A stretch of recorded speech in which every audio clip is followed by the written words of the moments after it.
Today's lesson is Taiwan election ushers in new president. Hello, everyone. I'm Mike. Hello, I'm Kiki. And today we are going to be looking at some news that I think most people out there are aware of. It's true.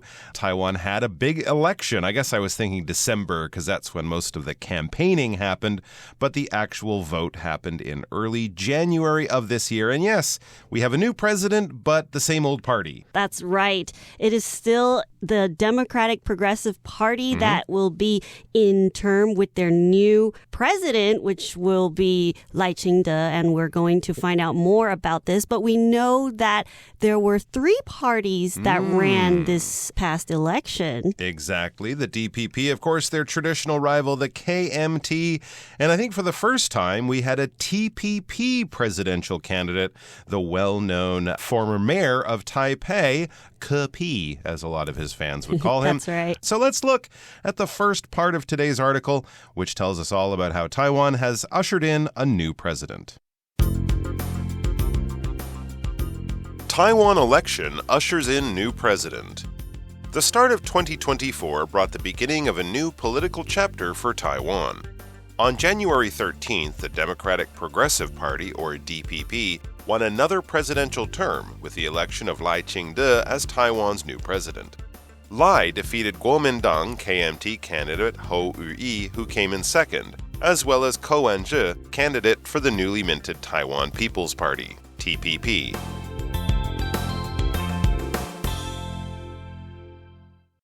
大家好，第一部分我们来看到标题片语 usher in， 意思是开启或是迎接点点点的到来。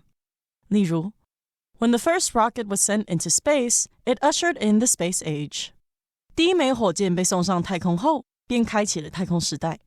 又或者说 Spring in the northern countries is ushered in by birds returning from their winter homes in the south. 鸟儿自避冬的南方北归，宣告着北国之春降临。接下来介绍形容词 presidential， 它指的是总统的或是与总统有关的。例如 The senator announced her plans for the presidential campaign. 该参议员宣布他竞选总统的计划。或者 The presidential motorcade caused a traffic jam and delays for morning commuters. 总统车队造成了交通回堵，耽误了通勤族的上班时间。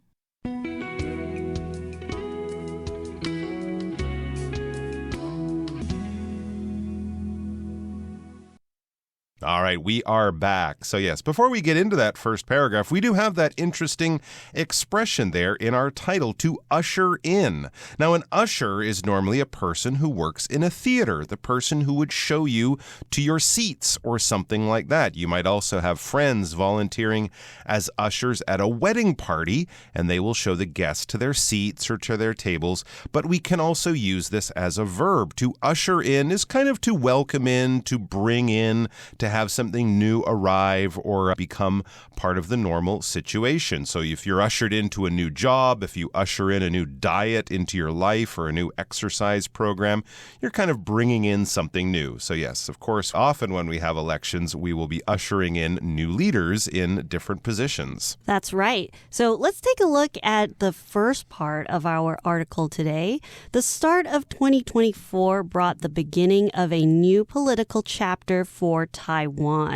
So, of course, many of you will notice that during presidential campaigns or any sort of campaign or election for mayor or representatives in the legislation and all of that, it becomes a big thing in Taiwan all the time. So it's a kind of exciting thing, and it's always exciting to see who's going to come into office. Absolutely true. Yes, often Taiwan's democracy, when I read about it on the New York Times or CNN, BBC, they often use words like freewheeling and vibrant and robust. People really get into the elections here. So, of course, 2024, we had an election for president. It says on January 13th, the Democratic Progressive Party, or DPP, that's why they shorten it, won another presidential term with the election of Lai Ching-te as Taiwan's new president. president. All right. So yes, he is the president. And when we talk about anything to do with the presidency or being president, we can use this adjective presidential. So he has a presidential limo,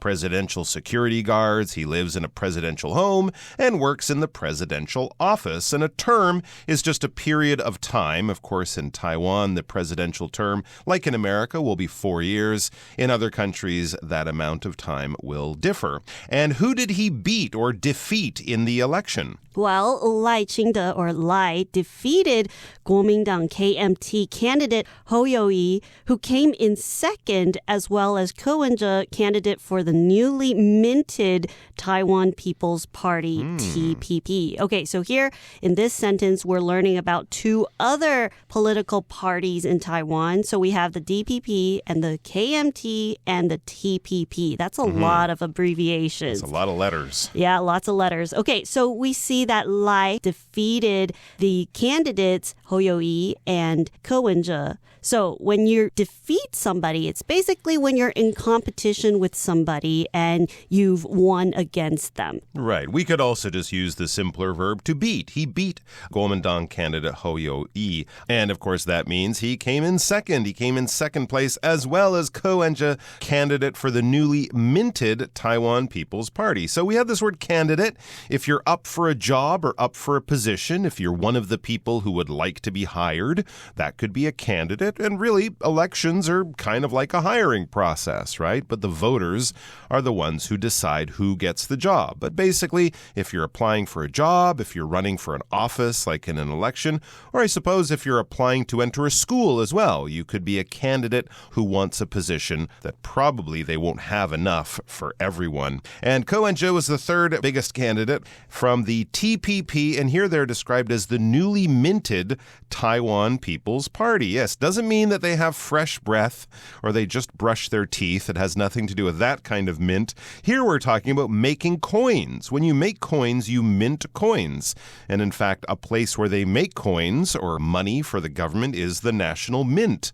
That's where you mint coins at the mint. So when we use a new word or give a new term to a thing, we can also use this word as a verb to mint a name or the minted name of some new product or new organization. And in fact, it's kind of interesting that we can also use the word coin as a verb. To coin a phrase or to coin a new name is to think up or create a new name or a new term to name something for the first time. So the newly minted or the newly named or newly created as well, Taiwan People's Party came in third there, KP. All right, that's all for the first paragraph. Let's listen to the second part and then we'll come back. Since 2000, the DPP and KMT have alternated in holding the presidency, but Lai's election marks the first time the DPP has held the office for 3 consecutive terms. However, the DPP did not secure a sweeping victory.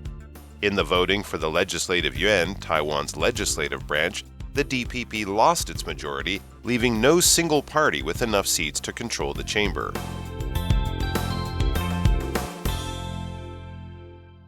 第二部分介绍动词 alternate， 它的意思是使轮流或是交替。可以说 In many tropical climates, it alternates between sunshine and downpours on a daily basis. 在许多热带气候的地区，每天都一下子出太阳，一下子下大雨。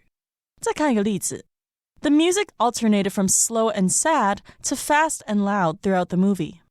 整部电影中的音乐从缓慢而悲伤转换到快速而响亮。下一个看到单字 consecutive， 这个形容词指的是连续的、不间断的或是连贯的。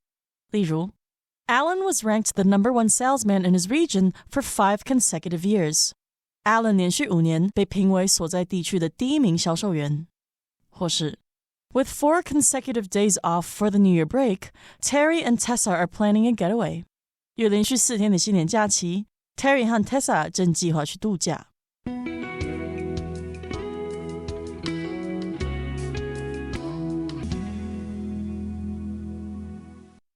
All right, we are back. So, getting back into the article, it says, since 2000, the DPP and KMT have alternated in holding the presidency. But Lai's election marks the first time the DPP has held the office for 3 consecutive terms. Yeah, I guess in a historical kind of way, this is pretty interesting. And anyone who's been here for a while knows that for about 24 years since 2000, the DPP and KMT have been kind of switching the presidency. Lee Teng-hui, then he stepped down in 2000. Then we had, of course, Chen Shui-bian, and then Ma Ying-jeou, and that brought us into the era that we're talking about here. It was a little bit different. We changed the president, of course, but we stuck with one party. The DPP maintained the presidency as a party, but of course they have a different person. So they haven't alternated this year. To alternate is basically to switch, to go from one to the other, then back to one. You might alternate exercises if you're at the gym. You might do a certain exercise for 15 minutes and then go to another one and then go back to the first one that you started on. So Lai's election marks the first time the DPP has held the office for 3 consecutive terms, or 3 times in a row, 3 terms in a row. If something is consecutive, one follows the other without an interruption or in a row. However, the DPP did not secure a sweeping victory. Okay, so this line suggests that the KMT did not let the DPP win too easily. So it wasn't a sure win for the DPP. So it still gave the DPP a challenge. It wasn't an easy win. So a sweeping victory usually suggests that somebody will come in and they can just take the win, no problem at all. So they did not secure a sweeping victory. But of course, at the end, we still saw the DPP win most of the majority votes and was able to take the office once again. So if we look back at the phrase held the office, or to hold the office, is basically when a candidate or some sort of political party or even a leader of some sort, when they are taking charge of an office or taking charge or taking the leadership of something. So in this case, when we see that the DPP has held the office, it's suggesting or it's telling us that the Democratic Progressive Party is taking the presidency once again. They are the ones that are leading the country. Exactly. They are still in charge, although using with Lai as their president now. And that, of course, was the change. We also read in the voting for the Legislative Yuan, Taiwan's legislative branch, that's basically the Congress or the Parliament of Taiwan, the DPP lost its majority. So that's what we're referring to by not securing a sweeping victory. If they had swept to victory, that basically means they win most of the votes in most of the different categories or most of this different groups or houses that are being voted on. They win the presidency, they win the Legislative Yuan, they win everything, but they didn't. They lost their majority in the Legislative Yuan. The KMT now has more seats than the DPP, and this says it leaves no single party with enough seats to control the chamber. So no one has a majority. The chamber here is a room. A room could be a chamber, but we often use the word chamber as sort of shorthand when we're talking about politics, to talk about the Congress, the Parliament, the legislature. There's these sort of longer, complicated political terms we can use, but they do meet in a large room, so we kind of use the word for room or chamber. In other words, the Parliament, the Congress of the country. So this is, of course, one of the biggest changes from the last 4 years, where the DPP both controlled the presidency and the Legislative Yuan. This time, Lai, of course, is the president, but he will have his work cut out for him because he'll have to negotiate with a KMT-controlled Legislative Yuan, which will make it harder for the DPP and Lai, the president, especially to kind of do whatever he wants and pass whatever laws he wants. The KMT-controlled Legislative Yuan will probably have something to say about that in many different situations. All right, that's all we have for the middle part. Let's go to the third and final part of today's article. Upon conclusion of the election, many foreign government officials, including representatives of the US, Japan, UK, and EU, offered their congratulations to Taiwan. Japan's Foreign Minister Yoko Kamikawa commended Taiwan's success and reiterated Taiwan's role as an extremely crucial partner with which Japan shares fundamental values and enjoys close economic relations. Meanwhile, the U.S. congratulated Taiwan on their robust democracy, in addition to conveying its commitment to maintaining cross-strait peace and stability.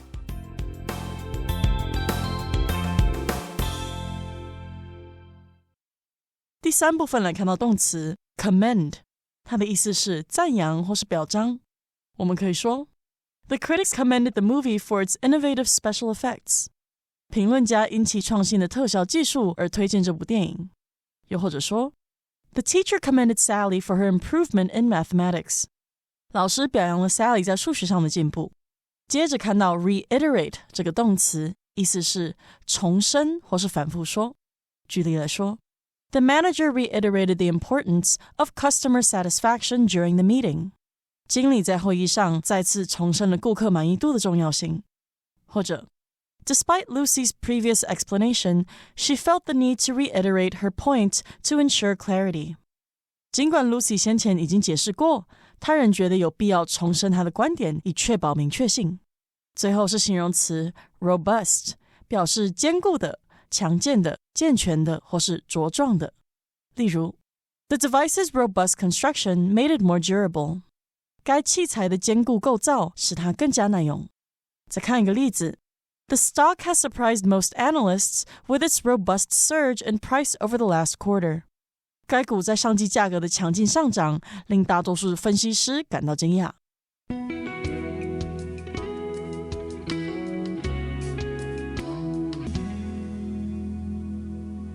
Okay, we are back. So now we're kind of caught up with the news. Let's read about the international reaction to this latest Taiwanese vote. Upon conclusion of the election, many foreign government officials, including representatives of the U.S., Japan, UK, and EU, offered their congratulations to Taiwan. So again, the Taiwan election, it was a big thing. A lot of people around the world had their eyes on this election. So we had a lot of government officials from other countries congratulate Taiwan on this new president coming in. Okay, so we heard from a lot of foreign officials from other countries, including Japan's foreign minister, Yoko Kamikawa, who commended Taiwan's success and reiterated Taiwan's role as an extremely crucial partner with which Japan shares fundamental values and enjoys close economic relations. Oh, that was very nice of everyone to, offer their congratulations, say, well done, Taiwan, for running a successful, safe, and open election. And yes, we got some official response from the foreign minister of Japan. A minister here is not a church minister. You could have a minister in a church, that is a church leader. Here, though, we're talking about a government official, a very high government official. Usually, if you're a minister, you have a certain specific job in the government. It's often called a portfolio. And you'll be a member of the top inner circle of advisors for the president. That is often called the cabinet. So you might have a foreign minister, an economics minister, a defense minister, a minister of health or education, these kinds of things. And they're in charge of large parts of the country's business and large parts of the government that provide these services. So the foreign minister is basically in charge of, in this case, Japan's relationships with other countries around the world. So that would be a fitting person to offer their congratulations. And they commended Taiwan. This lady commended Taiwan's success. When you commend something, you kind of honor it, you celebrate it, you show your respect to it. You might commend someone for doing a heroic action, commend someone for winning a contest or, doing something really impressive. So they commended, they basically congratulated and showed their respect to Taiwan's success. And they also reiterated Taiwan's role as an extremely crucial partner to Japan. To reiterate, it's kind of like to repeat, to say again, to state one more time for the record. If something is really important to you in a meeting or a conversation, you might want to reiterate your point just so it's very clear so that people understand that this is important and no one forgets this. So they basically repeated a lot of these kind words that are often said between countries, and they pointed out that Taiwan and Japan share some fundamental values. That's right. So fundamental basically means the most basic or things that they can't leave out. Core values. Right, core values. Yeah. And Japan wanted to reiterate or wanted to let everyone know and remind people that Taiwan and Japan shares a lot of these fundamental or most basic or core values about how they want their economic relationship to be. Meanwhile, the U.S. congratulated Taiwan on their robust democracy in addition to conveying its commitment to maintaining cross-strait peace and stability. So the word robust basically just means to be very strong and stable. And in this case, U.S. is saying how Taiwan is doing a very good job to keep the democracy in Taiwan strong and stable. Yeah, that's right. We've had a lot of elections, and there's never any violence or anything like that, right? Parties will win elections, lose elections, they'll hand power over to the other group, and this, of course, is how it should all work. So there you go. Very good little story reminding us of the big political events earlier this year. All right, now it's time to go over to our Chinese teacher, so let's do that. Then we'll be back with our discussion starter.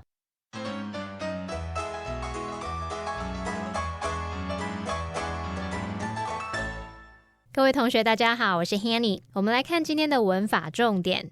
课文第一部分有提到2024年总统大选的候选人，那文中是用到 candidate 来指候选人，它其实也有求职者或是应试者的意思。那我们来看看这个单字的起源。好，看到 candid 这部分在拉丁文当中是指白色宽外袍，古罗马男子会穿一种宽松的长袍，叫做托家长袍或者是罗马长袍。那么在公家机关求职竞选公共职位的候选人会穿着比较亮的白色托家长袍，那么于是 candidate 后来就引申指应征者啊，或者是候选人。它这里的字尾 ate 是当名词字尾来表达什么什么的人。好，那补充一下 candid candid这个字在现代则是用来形容坦诚的、率直的或是直言的。好，课文第二部分他提到说，自2000年以来，民进党和国民党轮流执政，但赖清德的当选标志着民进党首次连续3届担任总统职位。文中是用到 consecutive 来形容连续的、不间断的。那我们来学它的字首字根。好，看到 sequ、secu 或是 sue 这一类的字根呢，它有紧跟、跟随 follow 的那种意思。像电影啊、书籍、戏剧等等的续集叫做 sequel。那我们其实就可以看出这样字根的语义咯。那么在 consecutive 这个字当中，它的字首 con 表示一起，字根 secu表示跟随，那么 tive 是形容词字尾，一个紧接着一个，一起跟随着，那会呈现出连续的状态。同学们也许就可以用这样的方式去联想 consecutive 它是形容连续的、不间断的或者是连贯的。好，那顺便补充几个有这一类字根的单字。第一个补充的是 pursue， 它的字首 pur 是源自于 pro， 表示向前或是在点点点之前。那字根 sue 这表示跟随。那同学们可以想象目标在前方，一直跟随着目标向前迈进，用这样的方式去联想到 pursue 它有追求或是追寻的意思。第二个补充的是 consequent， 它的字首 con 表示共同一起，那字根 sequ 表示跟随， ent 是形容词字尾，那跟着一起来应该很容易联想到 consequent 表示随之而来的、随之发生的。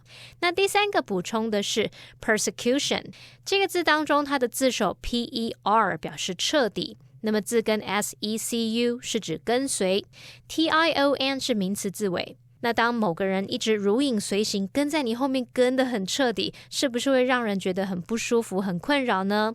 用这样的方式，也许可以联想到 persecution 它有迫害、困扰或是烦扰的意思。好，那以上今天重点整理，我们回顾几点单字吧。Presidential. The presidential palace was decorated with flags in preparation for the official state visit. Defeat.Audrey defeated Shelley with a brilliant shot on the golf course's final hole. Candidate. During the debate, the candidates were given plenty of time to outline their proposed policies. Alternate. The coach alternated between 2 different training routines to keep the team engaged and motivated. Consecutive.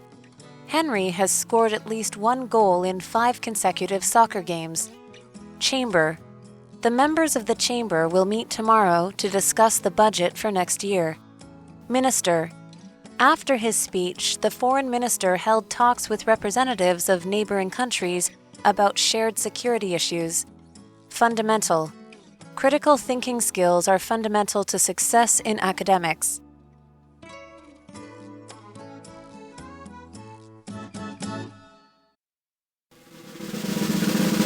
Discussion Starter starts now! And we are back with our discussion starter question for you. What characteristics do you believe a president should possess and why? In my view, a president should possess qualities like being a strong speaker. Okay. I think being a strong speaker is very important. You'll have to make a lot of speeches. That's right. And when in times of need, when the citizens, they need their president, their leader to come out and say encouraging words, being a strong speaker at a time like that would be very important. Well, for my part, I believe that characteristics such as open-mindedness are crucial for a president to possess, since they will often be presented with situations that might challenge their preconceived notions, what they thought before, and being open-minded enough and not stubborn will allow them to change their minds and change their positions as the situation demands.